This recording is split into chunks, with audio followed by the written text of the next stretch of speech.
Hello दोस्तों, BPSC मेरा है कि यूट्यूब चैनल पे आप सभी का स्वागत है। जैसा कि आप सभी को पता है, हम लोग पढ़ रहे हैं पॉलिटी में चैप्टर हमारा union and it's territory. Union and territory में हम लोग अब अंतिम पड़ाव पर थे, जो हम लोग आर्टिकल्स देख लिए थे, जो हमारा आर्टिकल्स क्या क्या कहता है, कौन सा आर्टिकल किस चीज़ के लिए बना है। अब कुछ 2-3 बेसिक पॉइंट है जो आप लोगों को समझने की ज़रूरत है। आइए उन पॉइंट्स को डिस्कस करते हैं। तो हमारा जो कहता है यूनियन इन इट्स टेरिटरी में कुछ पॉइंट्स हमारा एम लक्ष्मीकांत में जो कहा जा रहा है, India and indestructible union of destructible of states और an indestructible union of indestructible state. इसका मतलब हुआ जो हमारा अटूट यूनियन में टूटता राज्य। कहने का मतलब है जो हमारा भारत का जो डोमिनियन है, भारत का जो क्षेत्र है, ज्योग्राफिकल एरिया है, उसमें किसी तरह का बाहरी हस्तक्षेप नहीं या बाहरी किसी तरह का चेंजेस नहीं आएगा। लेकिन अंदर में हम लोग स्टेट को तोड़ के दूसरा स्टेट बना सकते हैं, एक स्टेट को दूसरे स्टेट से मर्ज करके एक तीसरा स्टेट बना सकते हैं। इस तरह का प्रावधान, आइए देखिए इसमें क्या पॉइंट कहता है, उसको पहले समझते हैं।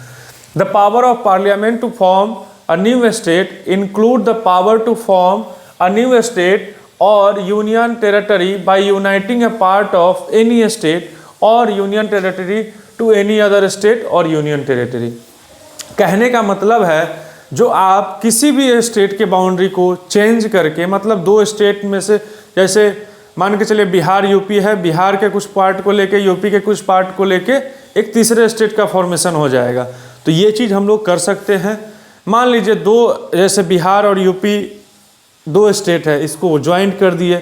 सपोज गोवा और महाराष्ट्र को ज्वाइन करके एक तीसरा स्टेट का फॉर्मेशन, इस तरह का फॉर्मेशन पार्लियामेंट्स के पास राइट है करने के लिए। इसी राइट्स के थ्रू हम अभी जो देखे हैं जम्मू कश्मीर और लद्दाख को जो सेपरेट किया गया है, पहले आर्टिकल 370 हटा के उसको इंडिया में पूरी तरह से, जो आर्टिकल 370 हट जाने के बाद इंडियन डोमिनियन में वो जो उनके पास स्पेशल क्लॉजेज मिले थे वो सारी चीज़ें हट गई। उसके बाद जम्मू एंड कश्मीर को दो भाग में बांटा गया, जो एक यूनियन टेरिटरी लद्दाख रीजन होगा और जम्मू कश्मीर का जो रीजन है वो union territory with legislative assembly होगा। तो ये हमारे कॉन्स्टिट्यूशन और पार्लियामेंट का राइट्स है। ठीक, अब आते हैं दूसरा पॉइंट क्या कहता था। Constitution authorises the parliament to form a new state और अल्टर द एरियाज बाउंड्रीज और नेम ऑफ एग्जिस्टिंग स्टेट। मतलब यहाँ कहने का मतलब बाउंड्रीज के बारे में तो समझ लिए, हम लोग दो स्टेट को तोड़ के तीसरे स्टेट का नाम भी चेंज कर सकते हैं। हो सकता है बिहार का आज बिहार नाम है, कल मान के चलिए जो मिथिलांचल हो जाए, या बिहार को तोड़ने के बाद दरभंगा जो अभी हमारा है दरभंगा, या कुछ नॉर्थ बिहार के पोर्शन को लेके मिथिलांचल बन जाए, जिसकी राजधानी कुछ और हो जाए। तो ये सारी चीज़ें पॉसिबिलिटीज़ हैं और हमारे पार्लियामेंट के पास और संविधान में हमारे पास इस तरह के राइट्स हैं। आइए देखते हैं इसके बाद का जो अगला पॉइंट है क्या कहता है। तो आइए हम लोग देखते हैं अगला पॉइंट हमारा क्या कहता है। अगला पॉइंट क्या कह रहा है, parliament can redraw the political map of India according to their will. इसमें क्या कह रहा है, द टेरिटोरियल इंटीग्रिटी और continued existence of any state is not guaranteed by the constitution. कह रहा है जो हम लोग जो पॉलिटिकल मैप है इंडिया का, हमारे पार्लियामेंट के पास राइट्स है जो किसी तरह से उसमें चेंजेस कर सकती है।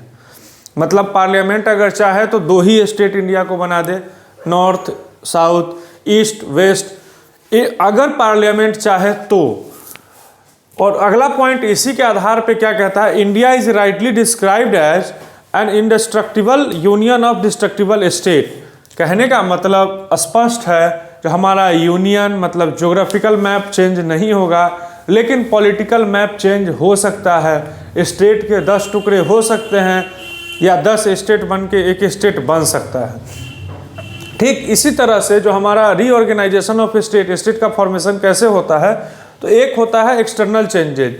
जैसा कि आप सभी को पता होगा जो कुछ दिनों पहले, मतलब 14-15 के आसपास बांग्लादेश के साथ जो बॉर्डर डिस्प्यूट हमारा चल रहा था, वहाँ बॉर्डर बहुत सारा ऊपर नीचे, मतलब इस तरह का फिगर बन रहा था, जिसमें हमको अपने बॉर्डर को सेफ करने के लिए, बॉर्डर को कंट्रोल में रखने के लिए हमारे पास इसको स्ट्रेट लाइन करना जरूरी था और एक स्ट्रेट पाथ बनाना जरूरी था। तो बांग्लादेश के साथ डील हुआ जिसमें बांग्लादेश के कुछ पोर्शन को हम लोगों ने, जबकि हमारा ज़्यादा गया है, लेकिन सीधा करने के लिए, जिससे दोनों देश के इंटीग्रिटी को बनाए रखना ज़रूरी था, जो हमारे लोग हमारे यहाँ सेफ रहें, उनके लोग उनके तरफ सेफ रहें।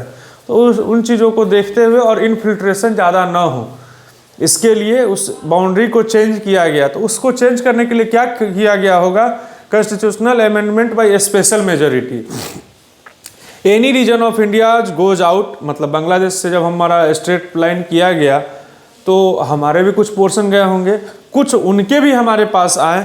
तो वो चीज़ कब लागू हुआ होगा? जब हम इंडिया में स्पेशल मेजोरिटी के साथ उस बिल को पास किए होंगे। स्पेशल मेजोरिटी हो गया लोकसभा और राज्यसभा से 50% प्लस 1 वोटिंग जब होगा प्रेजेंट या इलेक्टेड, तो हमारा वो बिल अगर उस तरह से पास हो जाता है तो उसको स्पेशल मेजोरिटी बिल कहा जाता है।